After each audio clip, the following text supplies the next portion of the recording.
Hey there, Wargamers, Justin here on Paint here, and today we're going to talk about getting emotive during your games.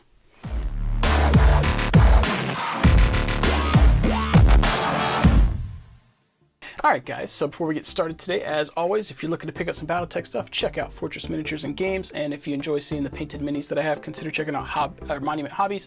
99% of the painting you see on the minis I've done has been done with their Pro Acrylic paints. So let's get into it today. Today's video is talking about getting emotive when you're playing your tabletop games. Now, what do I mean by emotive? Well, showing emotion. And there's goods and bads to this, and that's kind of what I want to talk about today. When you're doing well in a game, sometimes I feel like for some of us, we feel bad. If you cheer or you're excited, you feel like that's kind of rubbing it in your opponent's face, and they may be not having a good time because of that. So what are the things that you guys do to help combat that? Because you should be able to cheer and be excited for yourself when you do a good thing on the tabletop, but you don't want it to be like a ha-ha in your face kind of thing. And I'd be curious to know what you guys do to combat that. Like, how do you cheer in excitement for what's going on that's in your favor, but not at your opponent's expense? So one of the things I found that I fortunately or unfortunately do is I try and sympathize or empathize with my opponent's position in the game and talk about or acknowledge when things aren't going their way, or if they roll really good and be like, yo, that was a pretty good roll, or hey, that was a bit above average, or whoa, that was really close to being what you needed, you know, and try and comment on maybe not the necessarily straight good or straight bad, but like acknowledge that you notice the trends. So like if someone's like, yo, I've been rolling bad, you're like, yeah, man, I've seen it. So like, you know, I feel like, at least for me, when someone notices I'm rolling bad, you know, I feel like, you know, they understand, they share that frustration that I have because they're seeing it, you know. So I in turn try and acknowledge that too, like, oh, you know, that was a good roll, or you're getting close, or, yo, you've been having a bad streak, man, you know, that kind of thing. And for some people that might be patronizing, for others maybe not, but that's one of the things that I inadvertently find myself doing.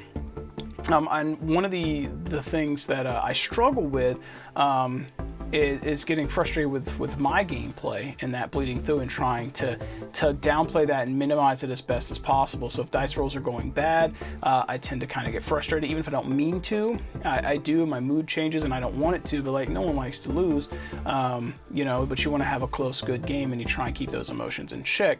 But one of the guys from the community, Jason Murray, Table New from Twitch, a friend of mine, one of the things he said to me once was he cheers when something good happens for his opponent, and that way, no matter what's going on, it's, you know, it's a fun experience for both parties. And he said to me that you never know what your opponent's going through. It could be their first win ever, so don't downplay that by being a sore loser, you know. Like, be excited for them and hope they're excited for you, and you're both forging a narrative, and after the dice have been thrown, game's over, you know, the game no longer matters, you forged the narrative, and you're still people outside of the game, and you both should have had fun, and I think that's good. Easier said than done, hard to employ. So what do you guys do? Like, are there any of those strategies that make sense to you, or do you do something different? I would be curious to know. Do you find that you may be a bit of a sore loser and don't mean to be? Do you feel like you might be a sore winner? Like, what do you do? Because like there's things where you don't realize you're doing it until it's after it's done, and then you're like, oh shit, I didn't mean to be that way, guy, I'm sorry, you know. But you know, apologies only go so far. So like, what do you do? How do you guys combat that? And since we've been sitting here talking with my hands, and if you made it this far, you're probably like, geez, what the hell's going on with Justin? Why is he talking about this goofy stuff with just his hands and no mini? But I do want to talk about the Thunderbolt today, and a situation that happened with Bob. And I was concerned with the battle reports that I recently filmed that Bob might not have had a good time, and maybe I was being too emotive for myself and things weren't going his way, and you know, sore winner, sore loser kind of situation where I felt like he might have not been having a good experience. When I edited the battle report, I felt that wasn't the case. I felt like we were laughing, having a good time. He seemed excited, but Bob's not a very emotive person, right? He doesn't show a lot. He's a very stoic individual. And there was a time in the game where like, he crit my Thunderbolt here. He rolls boxcars. He rolls 1 damage, hits my structure, rolls boxcars with an elemental unit at, I think, medium range with 1 dice roll. Rolls boxcars, takes my Thunderbolt out.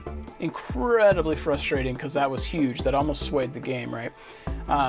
And he didn't cheer. He wasn't excited, even though it was super helpful for him. And I was like, Bob, that was good. Like, you didn't get excited. Like, you know, I said something to the, no, he wasn't like showing emotion in his face or something. He's like, this is my happy face. This is my excited face. Just like my sad face and this face and whatever other face. And it's funny because, like, it's true. That's the way it is. But, like, when that happened, I didn't immediately, like, cheer for him, but I acknowledged that, like, that was a moment where, like, that was a game changer and that should have been really good. And he chose, or he did not respond in an emotive way, even though that would have been a great time to be like, oh God, this is helpful. This might help me turn the tides of battle. And, like, you know, I didn't immediately cheer, but I acknowledged that, like, that was a cheer moment. And maybe I should be like, whoa, and, you know, really exaggerated.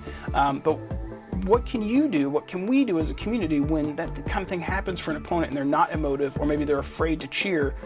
How can we bring them in and make sure that they know, like, what the levels are, what's acceptable, what's good, what's fun? When is it okay to, like, cheer and it's not rubbing it in? And how do we condition ourselves to be excited when a good thing happens for your opponent, even if it's bad for you? Because again, at the end of the day, when models are put up and dice rolls are done, you're supposed to still be friends. You know, you should be friends the whole time.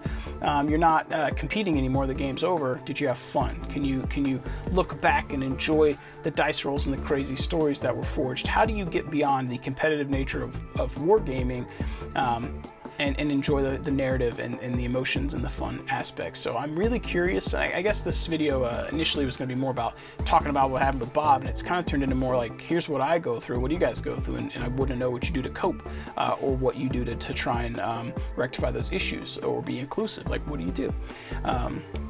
I think that's particularly interesting, and I would like to know.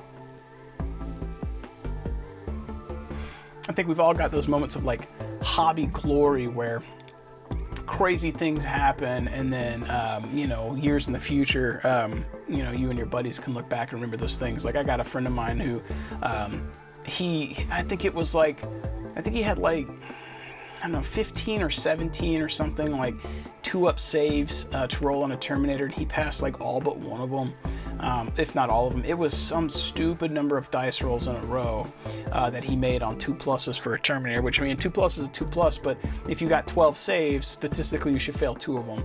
And he had over 12 saves he had to make, and I think he either passed all or all but one, and it was some bananas thing, and everyone at the table was like, holy crap. And when he was doing it, he was grabbing a new die. He had all these green die. He'd grab one, roll it, grab one, roll it, and all of a sudden you see this string of just green dice flying across the table. And, like, that's crazy. It was so crazy that, like, it wasn't good for the opponents, but, like, you couldn't help but cheer because it was crazy. And that's one of those tales of glory where, like, you got that storm shield, sort of, I guess it was his Terminator armor, but imagining it's the storm shield where the hail of gunfire is hitting and you're like, boo, boo, boo, boo, and you're getting hit and you survive, and you shouldn't have, statistically. And it's like those moments where you forged a cool narrative, a cool story. And that's kind of where the emotive stuff comes in, and where, like, you know, where do you draw the line between being, like, too much and enough where it's like, yeah, that was really good, you know? So I'm curious. I know this was a bit more of a, you know, me ask you guys questions, just ramble, and me just ramble kind of video, but I am curious. If you have any thoughts, comments, stories you want to share, you know, pop those into the comments below. Let me know what you have to say. Share your stories or your tales of glory from the tabletop, and what you do to bring people in, and what you do to try and tone down your excitement to make sure someone doesn't feel like it's rubbing them the wrong way, and what you do to make sure that they're enjoying their glory as well. If you guys enjoyed this video, as always, hit that like button, subscribe to the channel, check the description for some links if you want to help support what I do. And as always, hope you guys are having an awesome day. Thanks for tuning in and hanging out with me, and I will catch you guys next time.